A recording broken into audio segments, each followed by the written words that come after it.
அஸ்ஸலாமு அலைக்கும் வரஹ்மத்துல்லாஹி வபரகாத்துஹு. அல்ஹம்துலில்லாஹி ரப்பில் ஆலமீன் வஸ்ஸலாத்து வஸ்ஸலாமு அலா சய்யிதில் முர்சலீன் வ ஆலிஹி வஸஹபிஹி அஜ்மாயின். சங்கையான அல்லாஹுடைய நல்லடியார்களே, பெரியோர்களே, அல்லாஹு சுப்ஹானஹு வ தஆலா அவனுடைய திருமறையிலே பல்வேறு இடங்களில் திக்ரினுடைய சிறப்புகளையும் திக்ரின் மூலமாக ஒரு மனிதன் பெறக்கூடிய பாக்கியங்களையும் நிறைய செய்திகளை அல்லாஹ் நமக்கு சொல்லித் தருவான். அதனால்தான் உலகத்தில் இதயத்தை சுத்தம் செய்வதற்காக தன்னுடைய சீடர்களை பக்குவப்படுத்துவதற்காக ஈடுபட்ட ஞானிகளெல்லாம் தங்களுடைய முக்கியமான அமல்களாக திக்ரை ஆக்கி கொண்டார். ஒவ்வொருத்தரும் அவர்களுடைய இறை அச்சத்தை பொறுத்து, அவர்களுடைய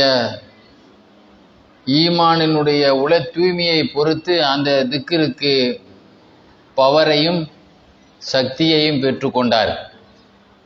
பகதாதிலே இருந்த மாபெரும் ஞானிகள் ஒருவராக திகழக்கூடிய அல்லாமா சஹல் துஸ்தரி ரஹமத்துல்லாஹி அலைஹி ஒரு சமயம் திக்ரினுடைய சிறப்பை பற்றி சொல்லும்போது சொன்னார்கள், நிச்சயமாக அல்லாஹுவை இன்னலதாக்கிரல்லாஹ் அலல் ஹக்கீக்கத், உண்மையான முறையில், உளப்பூர்வமான முறையில், உளை தூய்மையான முறையில் அல்லாஹுவை யார் திக்ர் செய்கிறார்களோ அப்படிப்பட்டவர் எவ்வளோ பெரிய சக்தியை பெறுவார் என்றால், லவ் ஹம்ம ஐ யுஹியல் மௌத்தா லஃபஅல, அவர் ஒரு இறந்தவரை உயிர்ப்பிக்க நினைத்தால் கூட நிச்சயம் அவர் செய்து விடுவார். அல்லாஹுவை உளப்பூர்வமாக திக்ர் செய்யக்கூடியவர் எவ்வளோ பெரிய சக்தியை பெற்று விடுவார். ஒரு இறந்தவரை உயிர்ப்பிக்க அளவுக்கு அவர் நினைத்தாலும் கூட சக்தியை பெற்று விடுவார் என்று சொல்லிவிட்டு, அந்த சபையில் ஒரு நோயாளி இருந்தார். அவங்க சபையில் அவர் மேலே தன்னுடைய கையை தடவுனாங்க. அவர் குணம் பெற்று எழுந்து சென்றார். இப்படி பார்க்கிற பொழுது அபி யஸீதுல் பிஸ்தாமி ரஹமத்துல்லாஹி அலைஹி அவரிடத்தில் அதாவது 200 ஆன்மீகத்திலே தலை சிறந்து விளங்கிய அபி யஸீதுல் பிஸ்தாமி ரஹமத்துல்லாஹி அலைஹிட்ட ஒரு ஆள் சொன்னார், மகான் அவர்களே, நீங்கள் காற்றில் பறக்கிறதாக கேள்விப்பட்டேன். அப்போ அவங்க சொன்னாங்க, இது என்ன பெரிய ஆச்சரியம், பொணத்தை திங்கிற பறவை கூட காற்றுல போகுது, மனுஷன் அதை விட சிறந்தவன்.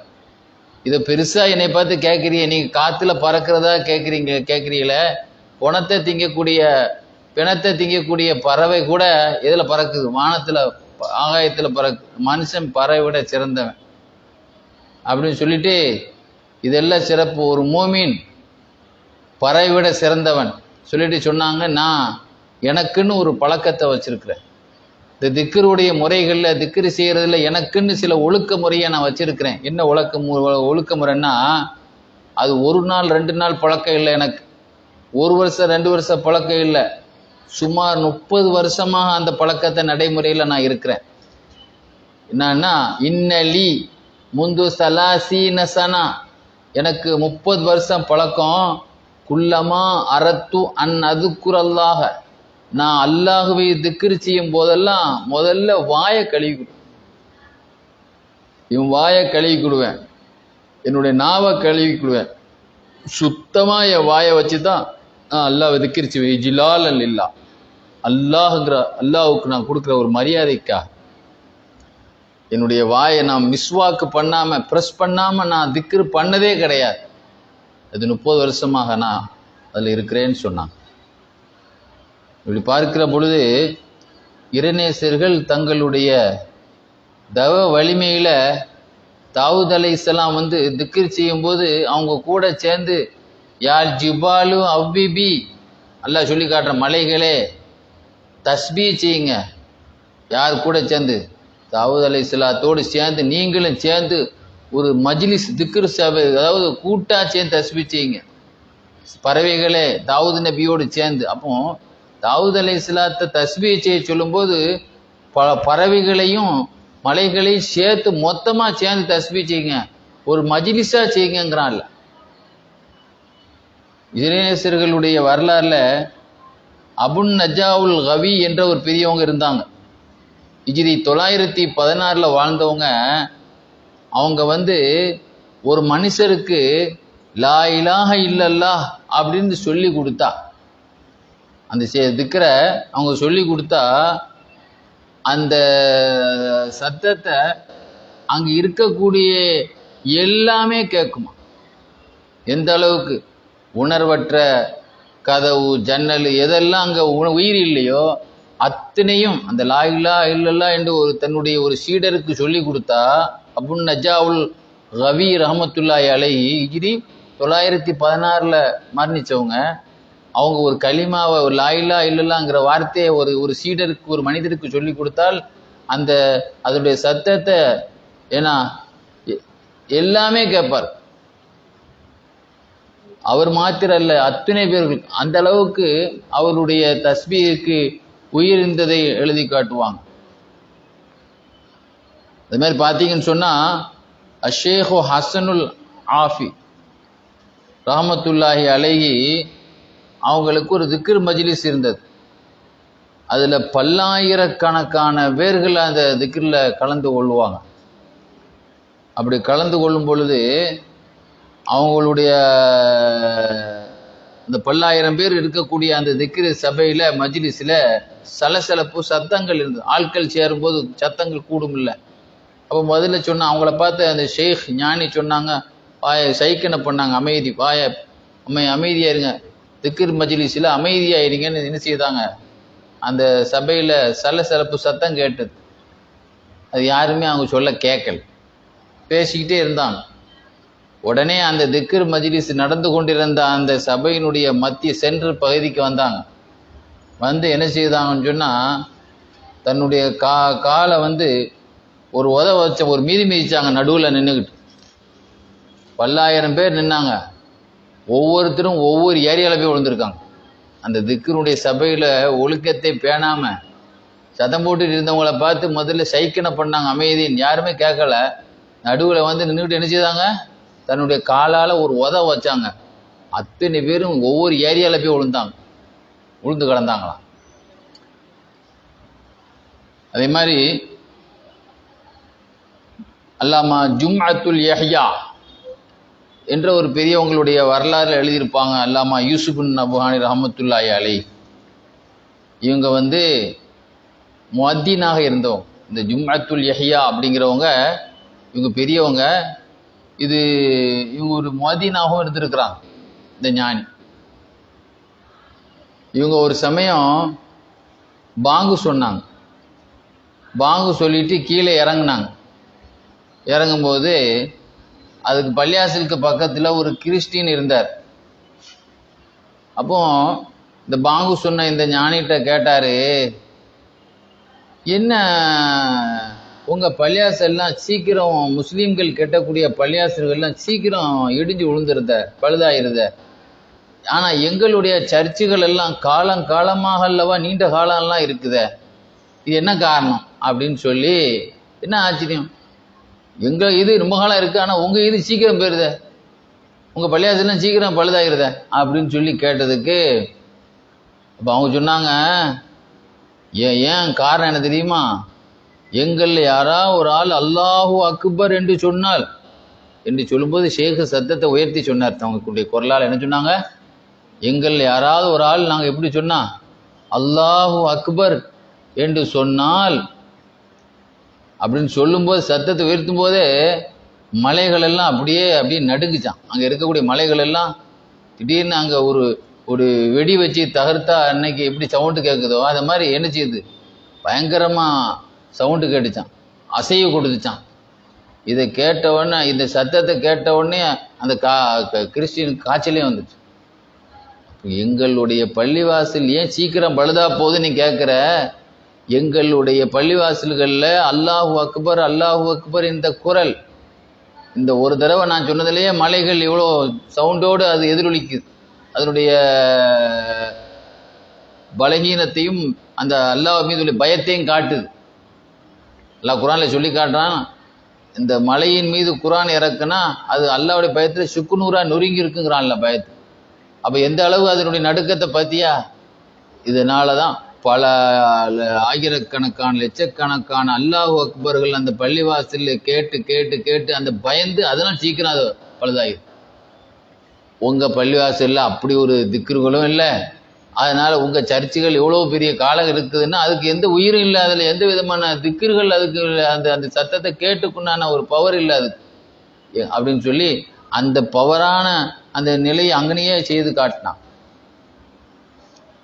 இப்படி பார்க்கிற பொழுது இறைநேசர்களுடைய வரலாறுல எத்தனையோ வரலாறுகள் அவங்களுடைய திக்கிற்கு இருந்த அந்த உயிரோட்டத்தை பார்க்கலாம். ஐரோப்பா கண்டில் வாழ்ந்த மாபெரும் ஞானிகளில் ஒருவராக திகழக்கூடிய அல்லாமா மதியன் இப்னு அபி மதியன் ரஹமத்துல்லாஹி அலைஹி சிறந்த மேதையாக திகழக்கூடியவங்க. இவங்க ஹிஜ்ரி 650 வஃபாத்தானாங்க. மிஸ்ரில் இவங்க வஃபாத்தானாங்க. இவங்கள வஃபாத்தான பிறகு இவங்களுடைய ஜனாசாவை தூக்கி செல்லப்பட்டது. மதியன் இப்னு அபி மதியனுல் மக்ரிபி ரஹமத்துல்லாஹி அலைஹியுடைய ஜனாசாவை தூக்கி செல்லப்பட்டது. தூக்கி செல்லப்படும் போது திடீர்னு பாங்கு சொல்கிற சத்தம் கேட்டது. அந்த நேரம் தொழுக நேரம். பாங்கு சொல்கிற சத்தம் கேட்ட உடனே அந்த ஜனாசா பயங்கர வெயிட் ஆயிடுச்சு. யாராலும் தூக்கிட்டு நிற்க முடியல, அவங்களுடைய உடம்பு அது தாங்கவும் முடியல. அந்த மாதிரி ஒரு வகையான ஒரு தூக்க முடியாத ஒரு வெயிட்டாக ஆயிடுச்சு. உடனே கீழே வச்சுட்டாங்க. அந்த பாங்கு முடிகிற வரைக்கும் அந்த ஜனாசாவை என்ன செய்யிட்டாங்க, கீழே வச்ச பிறகு தூக்குனா லேசர். முன்னால் தூக்கிட்டு வரும்போது எவ்வளோ சாதாரண வெயிட்டாக இருந்துச்சோ அது மாதிரி இருந்துச்சு. அப்போ அது சம்மந்தமாக என்ன விஷயம்னு அது கேட்கப்பட்ட பொழுது இதை பார்த்து ஆச்சரியப்பட்டு போனாங்க. அப்போ அந்த ஷேகுடைய மதியன் இப்னு அபி மதியன் மக்ரிபி இருக்கிறாங்களே, இவங்களுடைய மகனார்கிட்ட கேட்கப்பட்டது, என்ன பாங்கு சொன்ன உடனே உங்கள் வாப்பாவுடைய உடல் வெயிட் ஆகிடுச்சு, எங்களால் தூக்க முடியாத அளவுக்கு கீழே வச்சுட்டோமே. அப்போ அவங்க சொன்னாங்க, எங்கள் வாப்பா இருக்கால எப்பவும் பாங்கு சொல்கிற சத்தத்தை கேட்டாலும் உடனே எஞ்சி நின்றுவாங்க. எஞ்சி நின்றுக்கிட்டு என்ன செய்வாங்க, உட்கார மாட்டாங்க. பாங்கு முடிகிற வரைக்கும் என்ன செய்ய மாட்டாங்க, உட்கார மாட்டாங்க. அந்த பாங்குக்கு அல்லாஹ் அக்பர் அதை திரும்ப சொல்லுவாங்க. அதை சொல்லி அதனால் இப்போ பாங்கு சொல்லப்பட்டதுனால அவங்க ஹயாத்து போன பிறகு கூட அந்த உடலுக்கு அந்த பாங்கு கேட்டவன ஒரு ஹயாத்து வந்து ஒரு பவர் வந்துருச்சு. அவங்க எப்படி அந்த நின்று சொல்லுவாங்களோ அது மாதிரி அந்த அதனுடைய ஒரு பவரில் அவங்க மரணித்த பிறகும் அந்த திக்கிர் எத்தனை அந்த பாங்கு முழுவதும் திக்கிர் தானே இருக்கு. லாஹுல வலா குவத்த இல்லா பில்லா சொல்கிறோம், ஷஹாதா கலிமா சொல்கிறோம், எல்லாமே அதில் தானே இருக்குது. அது அல்லாஹுடைய திக்கருடைய வாக்கியங்கள் இருக்கு. அதனால் அவர் ஹயாத்துக்கு முந்தி அவர்கள் செய்த காரியத்தை அந்த திக்கிரின் மூலமாக ஹயாத்துக்கு பிறந்த பிறகும் செய்யக்கூடிய ஒரு பவர் உள்ளதாக இருந்திருப்பதை அந்த செய்தியின் மூலமாக நம்மால் புரிந்து கொள்ள முடிகிறது. அதே மாதிரி நீங்கள் பார்த்தீங்கன்னு சொன்னால் அல்லாமா ஷேக் அஹமது இப்னு முஹம்மதுல் ஜஸூரி ரஹமத்துல்லாஹி அலைஹி பகதாதிலே ஜுனைதுல் பகதாதி ரஹமத்துல்லாஹி அலைஹி ஒரு ஞானி இருந்தாங்க. அவங்களுடைய சீடர்களில் ஒரு ஆள் தான் இவங்க. யார்? ஷேக் அஹமது இப்னு முஹம்மதுல் ஜஸூரி ரஹமத்துல்லாஹி அலைஹி. அவங்க எந்த அளவுக்கு இவங்களுடைய அடக்கஸ்தலம் சக்தி வாய்ந்தது என்றால் வரலாறு இருப்பாங்க. அல்லாமா இப்னு அத்தா ரஹமத்துல்லாஹி அலைஹி சொல்வார்கள், ஒரு வருஷம் கழிச்சு அவங்க வஃபாத்தாகி எத்தனை வருஷம் கழிச்சு, ஒரு வருஷம் கழிச்சு அவங்களுடைய மன்னரையை கடந்து போனேன், அவங்கள பார்த்தேன். நல்லடியார்களுக்கு நல்லோர்களுடைய அடக்கஸ்தலத்தில் அவங்க என்ன நிலையில் அவங்களுடைய ரூஹல் இருக்கிறது என்பதை அல்லாஹ் காட்சி கொடுத்தான். அதில் அவங்க சொல்லுவாங்க, இப்போ அல்லாமா இப்னு அத்தா ரஹமத்துல்லாஹி அலைஹி சொல்கிறாங்க, நான் அவங்கள பெரியவங்களை பார்த்தேன், ஷேக் அஹமது இப்னு முஹம்மதுல் ஜஸூரி ரஹமத்துல்லாஹி அலைஹி அவங்கள பார்த்தேன், அவங்க எஞ்சி உட்கார்ந்துருக்காங்க. அல்லாஹ்வை நோக்கி அப்படியே கை விரல அப்படி காட்டினபடி எஞ்சி உட்கார்ந்துருப்பதை என் கண்ணால் பார்த்தேன். எத்தனை வருஷத்துக்கு பிறகு? ஒரு வருஷம் கழித்து அவங்க அடக்க ஸ்தலத்தை கடந்து போகும்போது தன்னுடைய விரலை அல்லாங்கிறது வானத்தை தான் நம்ம காட்டுவோம். அப்போ வானத்தை நோக்கி தன்னுடைய விரலை உயர்த்தியவர்களாக எழுந்து உட்கார்ந்துடக்கூடிய இப்படிப்பட்ட ஒரு எப்படி அப்படி ஒரு பவர் கிடைத்தது? அப்போ இவங்களுடைய வாழ்ந்த காலத்திலெல்லாம் இவங்களுடைய ரத்தம், நாணம், உயிர், நரம்பு எல்லாம் அத்தனை நரம்புகளிலும் அல்லாஹ்வுடைய அந்த பவர் எழுதியிருக்கிறது என்பதை இதுக்கு பிறகு எழுதப்பட்ட ஒரு சம்பவத்தில் எழுதியிருப்பாங்க. இவங்க ஒரு சமயம் ஹயாத்தா இருக்கிற காலத்தில் தன்னுடைய சகாக்களோடு உட்கார்ந்துட்டு இருக்கும்போது என்னைக்குமே அவங்க ஒரு மூடலாவே தன்னை வந்து நேரடியாக சொல்ல மாட்டாங்க, ஒரு மூடலாவே தன்னை சொல்லுவாங்க. அப்படி சொல்லும்போது சொன்னாங்க, நம்ம கூட்டத்தில் ஒரு ஆள் இருக்காரு, அல்லாவை அதிகமாக சொல்லக்கூடிய ஒரு ஆள் அந்த கூட்டத்தில் இருக்கிறார். தன்னை தான் சொன்னாங்க. தன்னை பற்றி சொல்லும்போது என்ன சொன்னாங்க? நம்ம கூட்டத்தில் ஒரு ஆள் இருக்காரு, அங்கே இருக்கிற ஆட்களில் நம்ம சஹாக்களில் ஒரு ஆள் இருக்காரு, அல்லாவை அதிகமாக அல்லாவை திக்ரு செய்யக்கூடியவள் இருக்கிறார் அப்படின்னு சொன்னாங்க. சொல்லும்போது ஒரு மரக்கட்டை அவங்க தலையில் விழுந்துட்டு, ஒரு பேரிச்ச மரக்கட்டை வந்து அந்த பக்கத்தில் ஏதோ ஒரு மரம் ஒடிஞ்சு விழுந்து என்னன்னு தெரியல, அதில் ஏதோ பக்கத்தில் ஏதாவது எடுத்து வச்சிருந்த ஒரு கட்டை மேலே சாஞ்சிச்சா என்னன்னு தெரியல. ஆக ஒரு பேரிச்ச மரக்கட்டை வந்து அவங்க தலையில் விழுந்துச்சு. எதை சொல்லிக்கிட்டு இருக்கும்போது நம்ம ஆட்களில் நம்ம கூட்டத்தில் ஒரு ஆள் இருக்கிறாங்க, அல்லாவை அதிகமாக நினைக்கிறவங்க இருக்கிறாங்கன்னு சொல்லிட்டு இருக்கும்போது திடீர்னு அவங்க தலையில் எது விழுந்துச்சு? ஒரு பேரிச்ச மரக்கட்டை விழுந்துச்சு. விழுந்தா ரத்தம் வடியுது. அந்த ரத்தம் வந்து தரையில் அல்லா அல்லான்னு எழுதிக்கிட்டே போச்சு. அந்த ரத்தம் வடியுமா இல்லையா, கீழே வடியுமா இல்லையா, கீழே சும்மா சாதாரணமாக தண்ணி மாதிரி தான் நம்ம கீழே விழுந்தா ஓடும், அது எப்படி போச்சு? போகும்போதே அல்லா அல்லான்னு அந்த எழுதிக்கிட்டே போச்சு. அப்போ எப்படிப்பட்ட அதனுடைய கொஞ்சம் ரத்தத்தோடு கலந்துச்சுன்னு சொல்லலாம். சில இதை சொல்கிறானா இல்லையா, ரத்தத்தோடு கலந்துச்சு, பிரிக்க முடியாது. அந்த அளவுக்கு அல்லான்னு சொல்லி ரத்தத்தோடு கலந்து அந்த ரத்தம் கூட கீழே அல்லாவை எழுதிக்கிட்டே போகிறாள். அதைத்தான் சொன்னாங்க. இப்படிப்பட்ட ஒரு அந்த பாக்கியத்தை அதான் சொல்லுவாங்க, சட்டியில் என்ன இருக்கோ அதுதான் வெளியே வரும்னு சொல்லுவாங்க. உள்ளே என்ன இருக்கோ அதுதான், பையில் என்ன இருக்கோ அதானே வெளியே வரும்னு சொல்லுவாங்க. சட்டியில் என்ன இருக்கோ அதானே ஆப்பிள் வரும்பாங்க. பழமொழியில் சொல்லுவாங்க, சட்டியில் என்ன இருக்கோ அதான் ஆப்பிள். உள்ளே என்ன இருக்குது? அல்லா அல்லா அல்லா அல்லாங்கிறது அங்கே நிரம்பி வருதுனால ரத்தம் கூட அல்லான்னு எழுதிக்கிட்டே வெளியே வருது. இப்படிப்பட்டவங்க தான் எழுந்து உட்கார்ந்துட்டு அல்லாவை கையை காட்டிய நிலையில் ஒரு பாக்கியத்தை பெற்றிருக்கிறாங்க. அப்போ இந்த திக்ருனுடைய நிலையில் உள்ளவங்க மண்ணறையில் எவ்வளோ பெரிய அருளை பெற்றிருக்கிறாங்க அப்படிங்கிறத இவங்க அந்த மாதிரி ஒரு அருளை பெற்றிருப்பதற்கு இதுதான் ஒரு காரணம் என்பதை நம்மளாலவே என்ன செய்ய முடியுது, யூகிக்க முடியுது. ஷேக் அபுல் ஹசன் நூரி ரஹமத்துல்லாஹி அலைஹி இருக்காங்களே,